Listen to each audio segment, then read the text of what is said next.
नमस्कार, स्वागत है आपका डे न्यूज में। मैं हूं आपके समक्ष आध्या सिन्हा। करवाऊंगी रूबरू शहर के ताजा तरीन खबरों से, लेकिन खबरों पे नजर डालने से पहले आइए नजर डालते हैं उन तमाम खबरों पे जो बनी हैं आज की सुर्खियां। मुजफ्फरपुर की एक और लड़की 20 तारीख से है लापता। अनहोनी की आशंका जताते हुए परिजनों ने एसएसपी से लगाई सकुशल बरामदगी की गुहार।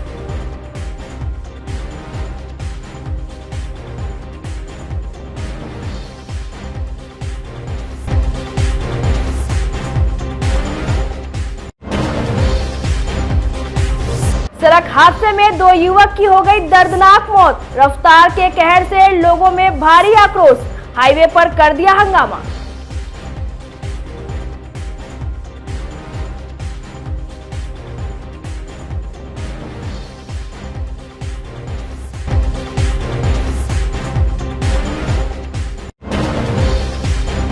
और गाड़ी में मोबिल डाल रहे हैं तो संभल कर करें इसकी खरीदारी। नामी कंपनी का रैपर लगे लाखों के नकली मोबिल ऑयल जब्त। एक दुकान और गोदाम को पुलिस ने किया सील।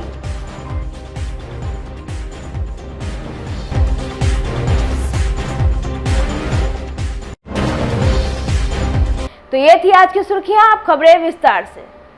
मुजफ्फरपुर के जोगिया मठ मोहल्ले की रहने वाली 3 लापता लड़कियों की मथुरा रेलवे ट्रैक पर लाश मिलने की बात अभी ठंडा भी नहीं पड़ा है कि नगर थाना क्षेत्र की रहने वाली लकड़ी ढाई मोहल्ले की एक किशोरी के लापता होने की खबर सामने आई है।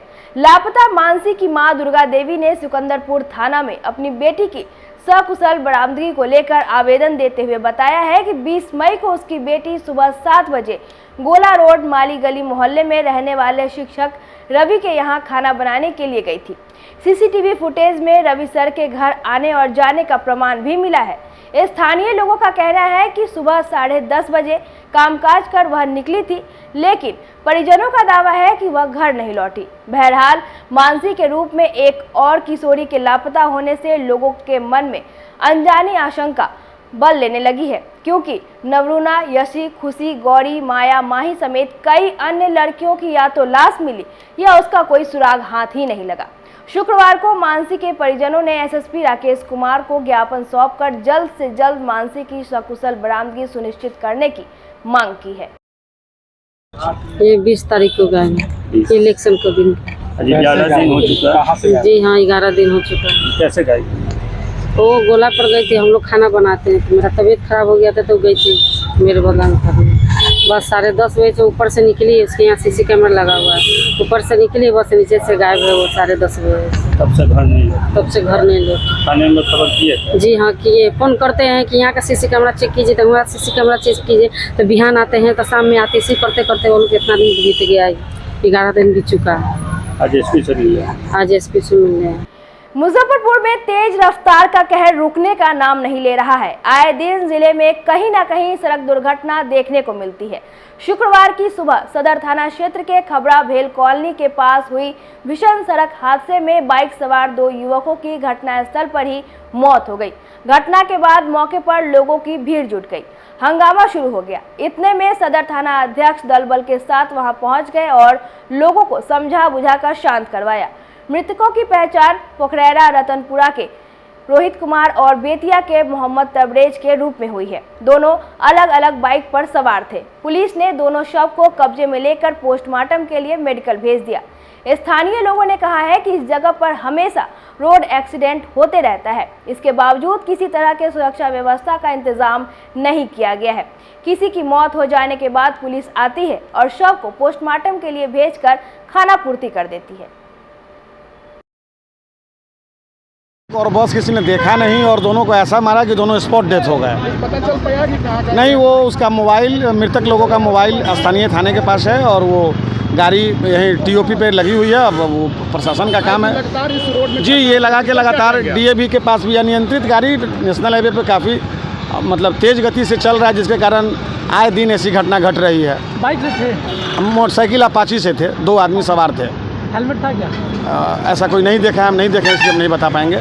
2 लोग थे अपाची से, लेकिन दोनों आदमी स्पॉट डेथ हैं। कौन सी बस से घटना हुई है? बस या ट्रक से हुई है, मतलब ऐसा कोई देख नहीं पाया है। देख के फिर क्या नाम है? छात्र हर्षराज की निर्मम हत्या के खिलाफ Lojpa R Sayan Kunal fans club एवं साहू पोखर सेवा दल ने शुक्रवार को मुजफ्फरपुर के बाबा गरीबनाथ मंदिर के पास से न्याय मार्च निकाला। इससे पहले सभी लोगों ने हर्षराज के चित्र पर पुष्प अर्पित कर 2 मिनट का मौन रखा। इसके बाद सरियागंज टावर तक पैदल मार्च किया। कार्यक्रम में लोजपा आर के महानगर अध्यक्ष, साहू पोखर सेवा दल के संरक्षक एवं सायन कुणाल फैंस क्लब के अध्यक्ष ने कहा कि अपराधियों के घर पर बुलडोजर चलना जरूरी है।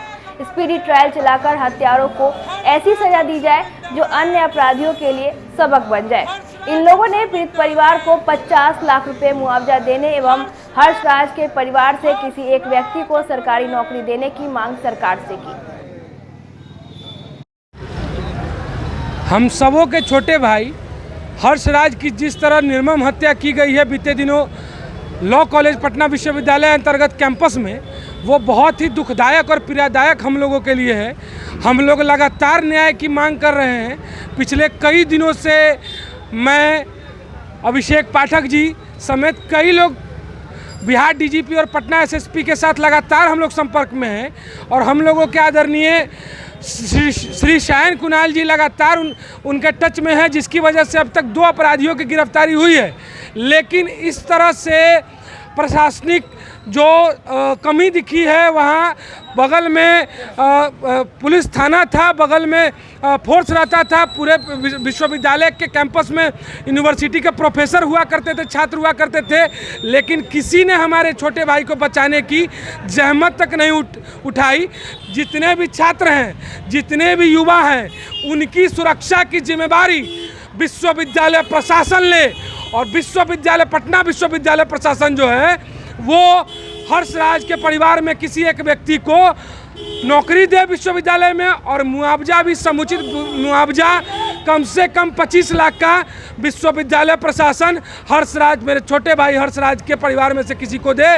और जब तक एक एक व्यक्ति की गिरफ्तारी नहीं होगी और जब तक हम लोग भी सरकार में के अंग है और जब तक जो अपराधी हैं जिन्होंने हमारे भाई की हत्या की है, जब तक उनके घर पे बुलडोजर नहीं चलेगा तब तक हम लोग चैन से नहीं बैठेंगे, जब तक न्याय नहीं होगा।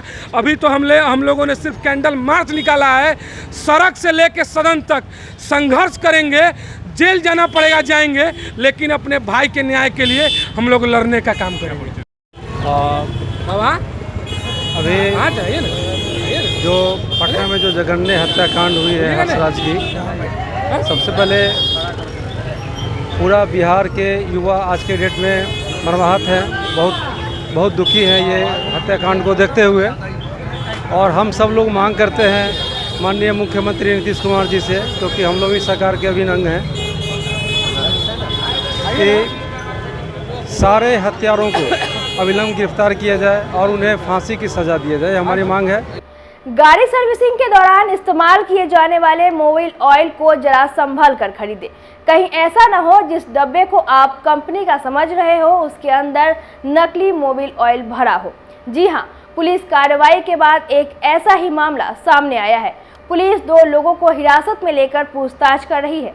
बंगाल के एक मोबिल ऑयल कंपनी को सूचना मिली कि मुजफ्फरपुर के पंकज मार्केट और गोला बांध रोड के बीच स्थित एक दुकान में डुप्लीकेट मोबिल ऑयल की बिक्री धड़ल्ले से चल रहा है।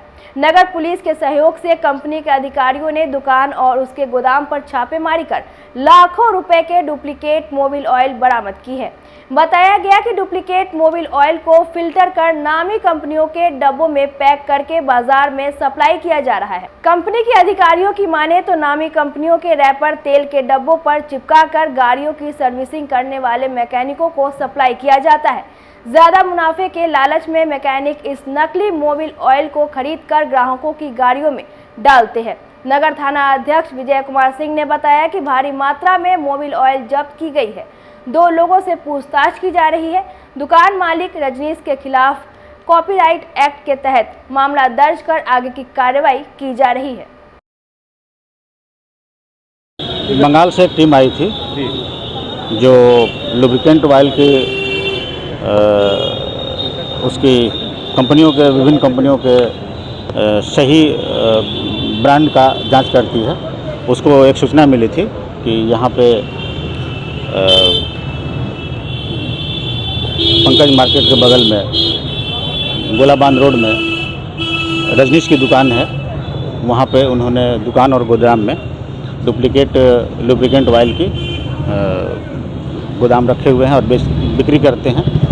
उसी के सूचना पर नगर थाने की पुलिस ने उनको सहयोग किया और सहयोग में वहाँ पर जाकर छापामारी की गई।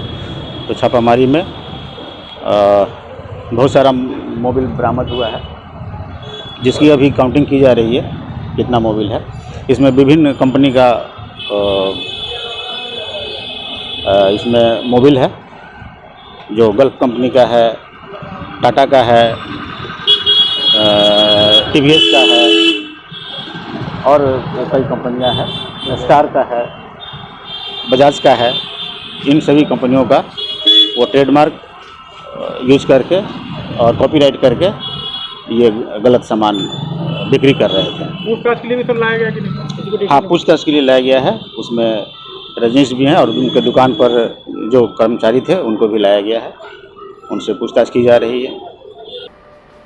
मुजफ्फरपुर पुलिस ने एक बार फिर से अपराधियों के मंसूबे पर पानी फेर दिया है। बोचहां थानेदार राकेश कुमार यादव को सूचना मिली कि कर्णपुर उत्तरी बोचहां हाई स्कूल के पश्चिमी लीची गाछी के अवैध हथियार के साथ कुछ अपराधी इकट्ठा होकर लूट की घटना को अंजाम देने वाले हैं।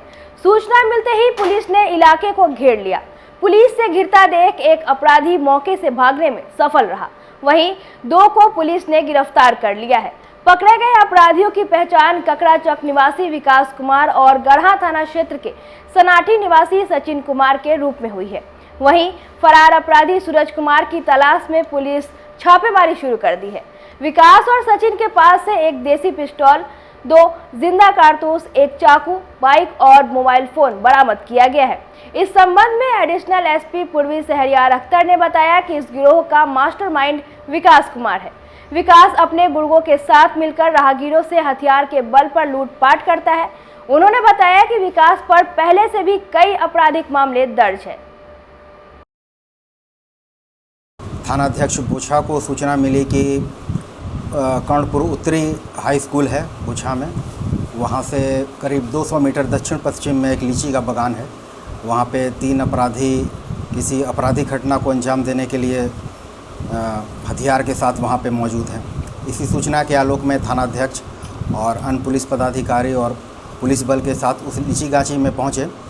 तो वहाँ से पुलिस बल को देख के तीनों अपराधी जो है मोटरसाइकिल वहाँ पे खड़ी थी लेके भागने लगे, जिसमें से 2 अपराधी विकास कुमार जो बोछा थाने का रहने वाला है और सचिन कुमार जो गढ़ा थाने का रहने वाला है, उसको दबोचा गया। तो विकास के पास से एक लोडेड देसी कट्टा और सचिन के पास से एक गोली बरामद किया गया और एक अपराधी जो है सूरज जो बोछा थाने का रहने वाला है वो फरार हो गया। इसमें विकास कुमार पहले भी कई बार जेल जा चुका है, बोछा थाने से भी गया है और यहियापुर थाने से गया है। कुढ़नी में 2021 में किसी मुखिया के ऊपर इसने गोली फायर की थी, लेकिन वो बाल बच गए थे। और 2022 में बोछा में लूटी गई मोटरसाइकिल भी इसके पास से बरामद हुई थी और यहियापुर में भी जेल गया है, लेकिन कांड अभी हम लोग उसको खुजवा रहे हैं। और जो सचिन है और सूरज है, इसके भी आपराधिक इतिहास को हम लोग अन्य थानों से लेकर पता करने की कोशिश कर रहे हैं। किस तरह से अपराधी की घटना को अंजाम देते हैं? हो सकता है तीनों एकत्रित हुए थे, लूटपाट की घटना को अंजाम देते कहीं पे। टारगेट क्या था? मतलब कहीं लूटपाट करते ये लोग जो है, हाँ, हाईवे पे कहीं लूटपाट करते एकत्रित हुए थे, सूचना प्राप्त हुई थी। इनका कोई गिरोह वगैरह भी है या लोकल कोई कनेक्शन? लोकल तो यही तीनों थे, तीनों तो लोकल ही हैं। गढ़ा भी पहले बोछा थाने में ही था, तो तीनों एक दूसरे से परिचित हैं। और विकास का आपराधिक इतिहास पूर्व से रहा है।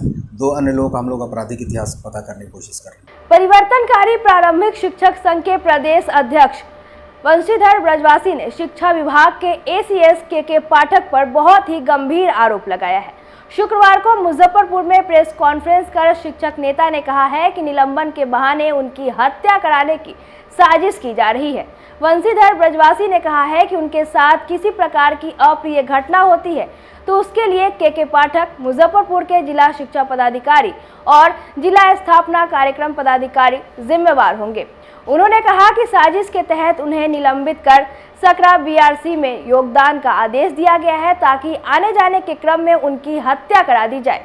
वंशीधर ब्रजवासी ने कहा है कि शिक्षा विभाग में सैकड़ों करोड़ों का घोटाला हुआ है।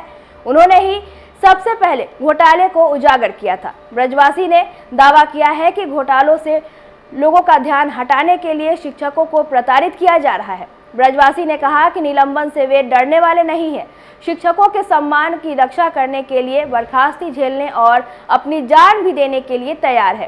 कहा कि मानसिक प्रताड़ना के कारण प्रतिदिन राज्य में शिक्षकों की मौत हो रही है और कोई भी मुंह खोलने के लिए तैयार नहीं है।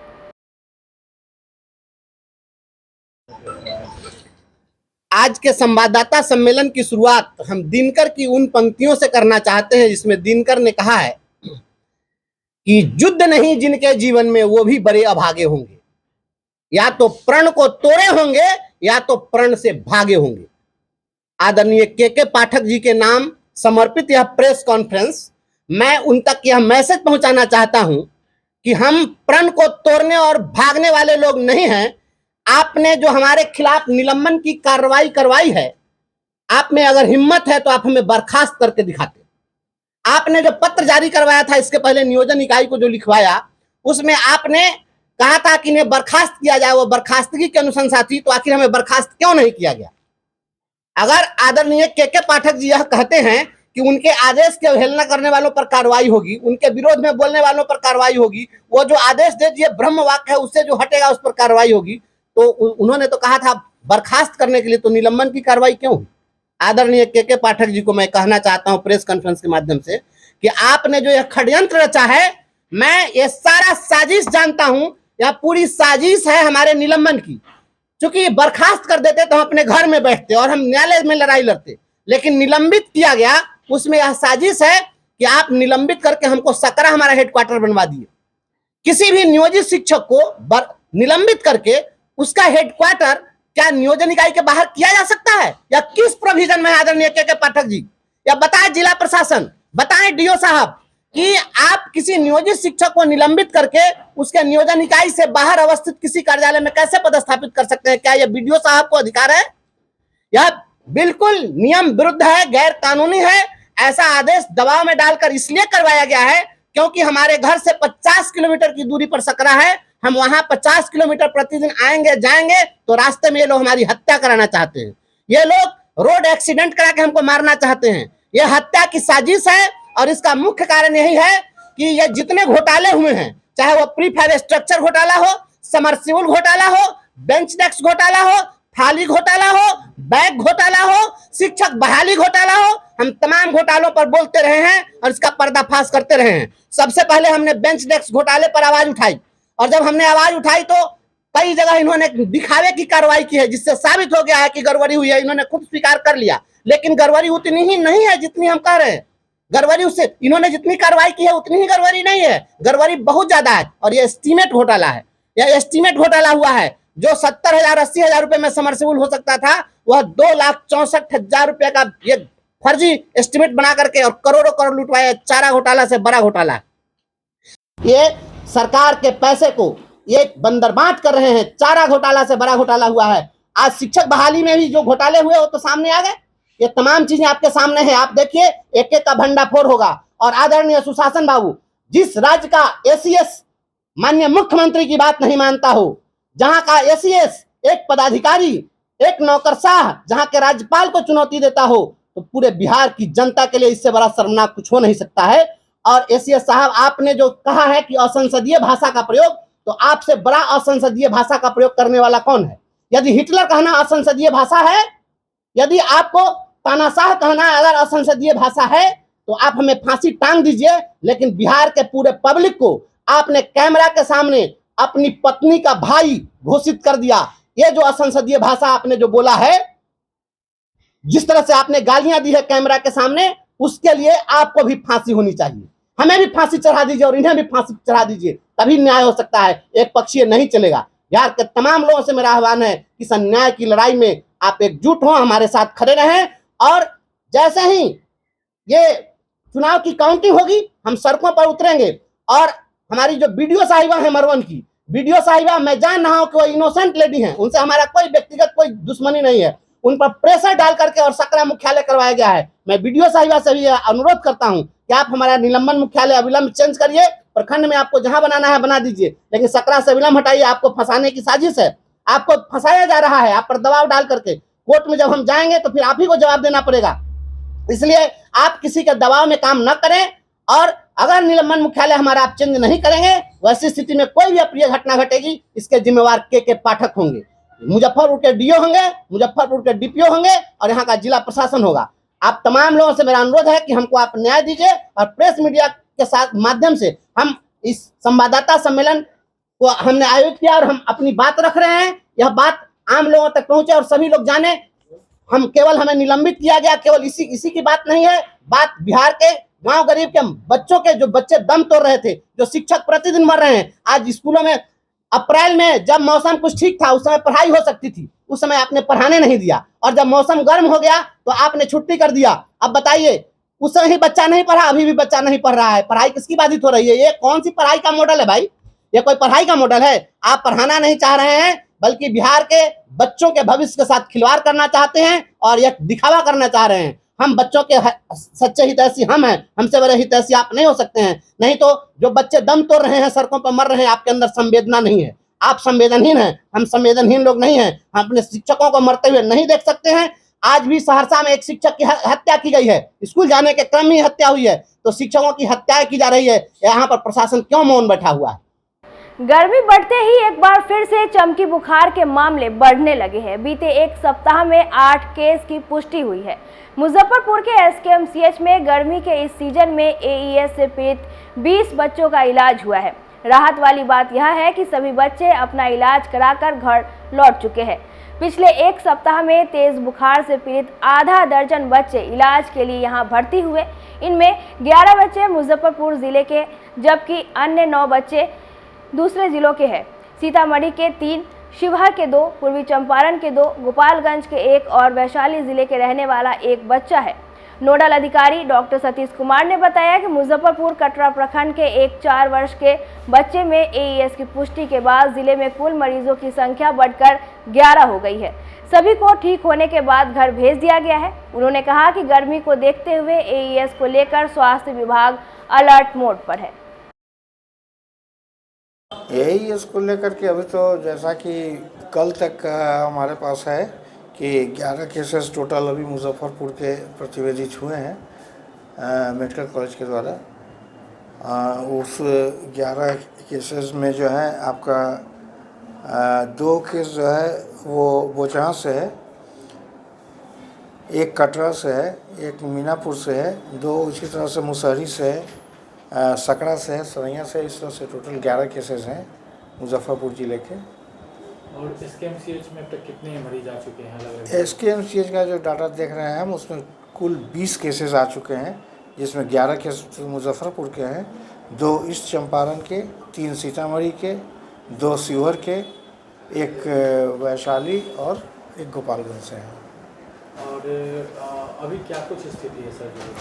देखिए, गर्मी जिस तरह से प्रचंड पड़ रही है, मगर हम लोग इंटर सेक्टोरल बैठक डीएम सर और डीडीसी सर की अध्यक्षता में जो हुई है, बहुत स्ट्रिक्टली कहा गया है कि क्षेत्र में हर कोई एक्टिव रहेगा। जीविका का और आंगनबाड़ी का भी सहयोग हमको अच्छा खासा मिल रहा है। इसके अलावा डीएम सर के द्वारा समीक्षात्मक बैठक जो की जा रही है, उसमें बीसी के द्वारा भी सारे लोगों को इंस्ट्रक्ट किया जा रहा है कि इसके ऊपर प्रायोरिटी बेसिस पर काम हो। हर शनिवार को क्षेत्र में संध्या चौपाल के लिए बहुत ही एक्टिव मोड में काम किया जा रहा है।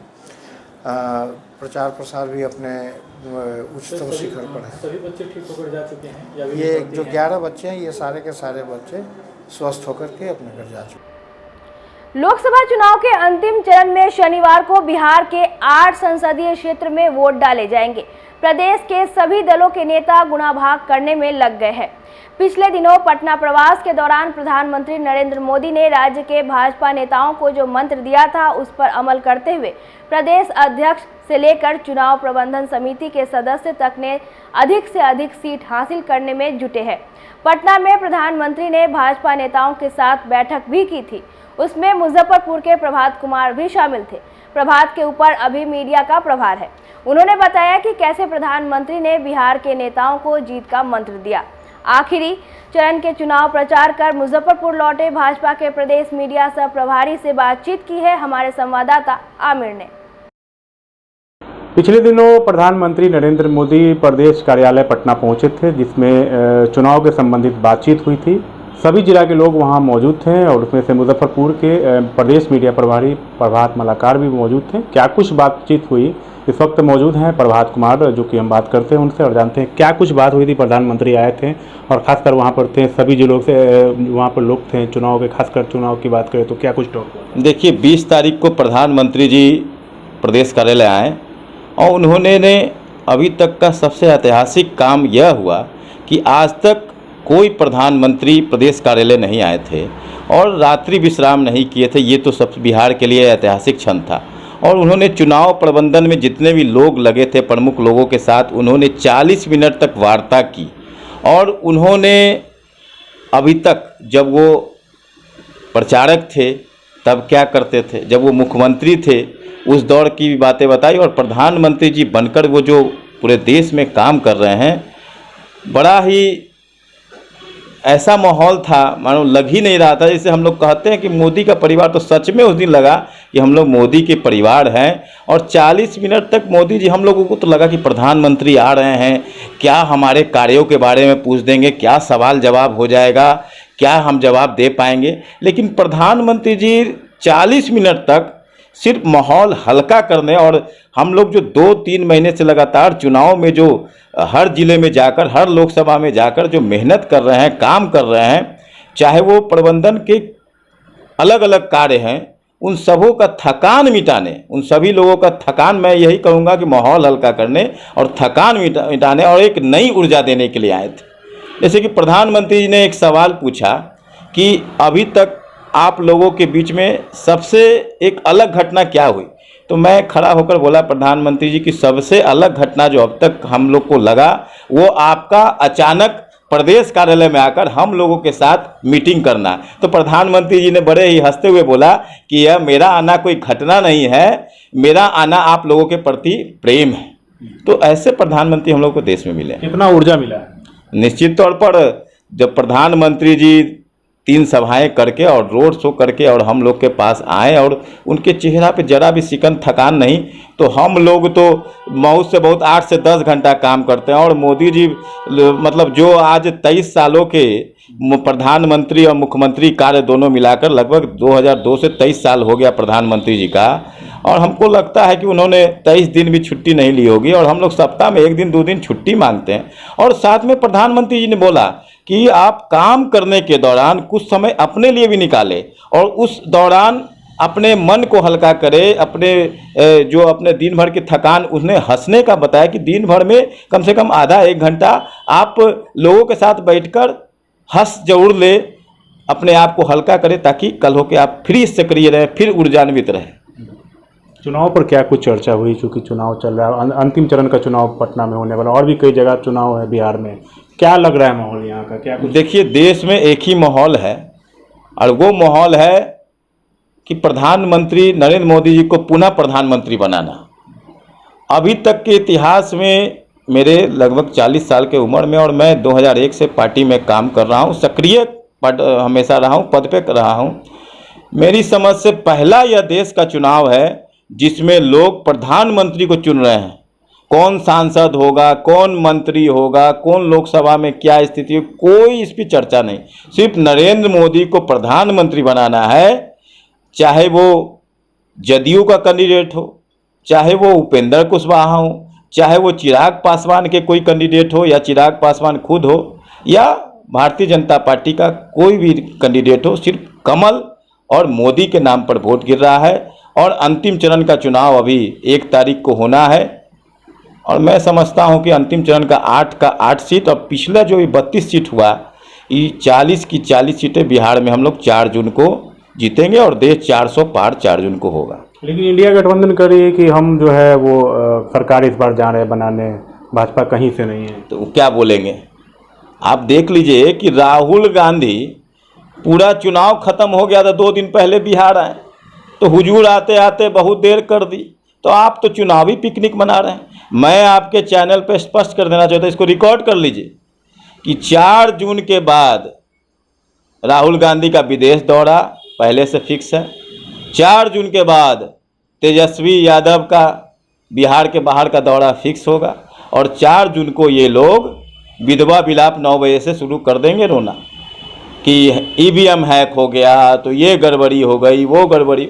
इंडी गठबंधन के पास ना कोई नेता है, ना कोई नियति है, ना कोई मुद्दा है। वो देश को सिर्फ भटकाने का काम कर। अभी क्या कर रहे हैं कि संविधान 400 सीट आएगा तो संविधान को बदल देंगे। अरे देश में अभी तक कांग्रेस जितने दिनों रही और गैर एनडीए की सरकार रही, 126 बार संशोधन किए गए संविधान में, और एनडीए की सरकार में अभी तक देश में 21 बार संशोधन हुए। तो संशोधन किए हुए धारा 370 खत्म करने के लिए, संशोधन किए हुए 35A को खत्म करने के लिए, संशोधन क्यों हुए 3 तलाक को खत्म करने के लिए। तो एक तरफ हम देश को 11वीं व्यवस्था, आदरणीय अटल जी जब प्रधानमंत्री थे तो 2004 में देश की अर्थव्यवस्था 11 पोजीशन पे थी, 11वें नंबर पे थी, और 10 साल मनमोहन सिंह जी की सरकार रही और अर्थशास्त्री कह जाते 11 पे 11 ही रह गया। आज देश की अर्थव्यवस्था 11वें से 5वीं अर्थव्यवस्था हो गई। आज देश में 74 से 149 एयरपोर्ट हो गया, 2014 के पहले 74 एयरपोर्ट था। आज 387 मेडिकल कॉलेज 2014 के पहले से आज 714 मेडिकल कॉलेज हो गए। पहले 7 से 10 किलोमीटर प्रतिदिन सड़क बनती थी, आज 25 से 35 किलोमीटर प्रतिदिन सड़कें बन रही हैं। उसमें मजदूर लग रहे हैं, उसमें इंजीनियर लग रहे हैं, उसमें सीमेंट बालू गिट्टी लग रहे हैं। और ये लोग कहते हैं नौकरी नौकरी नौकरी। अरे आप 2014 के पहले EPFO खाते जो सरकारी नौकरी वाले के होते हैं, देश में कितना था 14 के पहले? 11 करोड़। आज 26 करोड़ EPFO खाते हैं। आज 95 लाख लोग जो स्टार्टअप योजना से पंजीकृत हुए हैं, आज 40 लाख से ज़्यादा लोग रोजगार कर रहे हैं। आज गरीबी रेखा से 25 करोड़ लोग देश में बाहर हुए, तो उसमें बिहार के लोग नहीं हैं क्या? आज 10 दिनों में नीतीश कुमार और सम्राट चौधरी के नेतृत्व में 10 दिनों में 2 करोड़ से ज़्यादा आयुष्मान कार्ड बने। आप सोच सकते हैं, फूड सिक्योरिटी एक्ट के तहत जिनको 5 किलो अनाज मिलता था, उसे 5 लाख के इलाज की भी गारंटी एनडीए की सरकार नरेंद्र मोदी की गारंटी की मिल रही है। तो हम लोग, अच्छा बिहार की बात करें तो तेजस्वी यादव दावा करते कि 17 महीना हम सरकार के साथ में थे, नौकरी हमने बांटा, नीतीश कुमार कुछ नहीं किए, विरोध किए नौकरी। देखिए क्या है कि जब लालू यादव मुख्यमंत्री थे तो जानवरों का चारा खा गए, सड़क का अलकतरा पी गए। जब रेल मंत्री थे तो गरीबों का जमीन खा गए। और बेटा क्या है, दूसरे के किए गए कार्यों को लोग पूरे दुनिया में जो स्पष्ट है कि कैबिनेट का मुखिया मुख्यमंत्री होते हैं। और इनके जो मंत्री थे वो उनको रामचरितमानस के पाठ जलाने से और सनातन को गाली देने से फुर्सत था क्या? कई दिन वो कार्यालय गए, अगर नौकरी दे तो उनके कागजों पे हस्ताक्षर होना चाहिए। खुद तेजस्वी यादव 5-6 मंत्रालय रखे हुए थे, क्या किए, कितने नौकरी दे दिए? तो बाप चारा चोर, बेटा क्रेडिट खोर। तो ये लोग कुछ देने वाले नहीं हैं, ये लोग सिर्फ लेने की मंशा से। आज आप बताइए ना, पूरे देश में कोई ऐसा परिवार है जिसमें 8-8 व्यक्ति उस परिवार का सदन में गया हो? लालू यादव, राबड़ी देवी, मीसा भारती, तेजस्वी यादव, तेज प्रताप, सुभाष यादव। तो क्या मतलब परिवार के अलावा आपको कोई यादव नहीं दिखता है क्या? तेजस्वी यादव कहते हैं कि हम A to Z की पार्टी हैं और सिमट जाते हैं MY में। और कहाँ गया 24 लीटर गायब, सिर्फ M और MY, और Y में सिर्फ अपने परिवार के 8 लोग नजर आते हैं। आज देखिए तेजस्वी यादव को जब दोबारा 17 महीने चोर दरवाजे से आ गए और दोबारा पुनः जब इनको मौका मिला 2 बड़ा पद, तो नेता प्रतिपक्ष खुद बन गए। और विधान परिषद का जो 1 सीट जो था वो अपनी माता जी के यहाँ सुपुर्द कर दिया था। क्या दूसरे आरजेडी के कार्यकर्ता को नेता प्रतिपक्ष बनने का हक नहीं था क्या? तो ये लोग जो है अपने परिवार के अलावा, अपने विरासत बचाने के अलावा, अपने संपत्ति खड़ा करने के अलावा, अपने मॉल बनाने के अलावा इनको कुछ नहीं सूझता। अंतिम सवाल है, बिहार में 40 में से कितने सीट? 40 में 40 सीटें जीतेंगे, इसमें कोई शक है क्या? देश 400 पार होगा। पिछले बार एक कसक रह गई थी, हम 39 थे, वो भी कसक इस बार दूर होगी। निश्चित तौर पर हम 4 जून को बिहार की 40 सीट और देश में 400 पार करेंगे। बिल्कुल, प्रभात मलाकार को आप सुन लेते हैं, उन्होंने दावा किया है कि 4 जून को भारतीय जनता पार्टी की सरकार एक बार फिर से देश में बनने जा रही है। कैमरा पर्सन रविकांत के साथ आमिर, डे न्यूज, मुजफ्फरपुर। शुक्रवार को नागरिक मोर्चा की ओर से जेपी सेनानी दिनेश चंद्र गुप्ता के पुण्यतिथि पर मुजफ्फरपुर के सरैयागंज स्थित भगवान लाल पुस्तकालय भवन में श्रद्धांजलि सभा का आयोजन किया गया, जिसमें उपस्थित लोगों ने उनके चित्र पर पुष्प चढ़ाकर भावभीनी श्रद्धांजलि अर्पित की। मोर्चा के महासचिव मोहन प्रसाद सिन्हा ने कहा कि इनका जीवन आज भी प्रासंगिक है। जेपी आंदोलन में तानाशाह सरकार को उखाड़ फेंकने के लिए कई महीनों जेल में कैद रहे, आज के युवा पीढ़ी के लिए प्रेरणादायक है। मौके पर धर्मपत्नी कृष्ण गुप्ता, समाज सेवी पुरुषोत्तम लाल पोद्दार, भोला चौधरी, मुन्नी चौधरी, उनके दोनों पुत्र आकाशदीप एवं रागदीप सहित काफी संख्या में लोग मौजूद रहे। भक्त भारतीय जनता पार्टी, अखिल भारतीय विद्यार्थी परिषद, राष्ट्रीय स्वयंसेवक संघ के एक सिपाही की तरह जो उन्होंने आजीवन सेवा की, वह अद्वितीय और बेमिसाल था, जिसे कभी भुलाया नहीं जा सकता।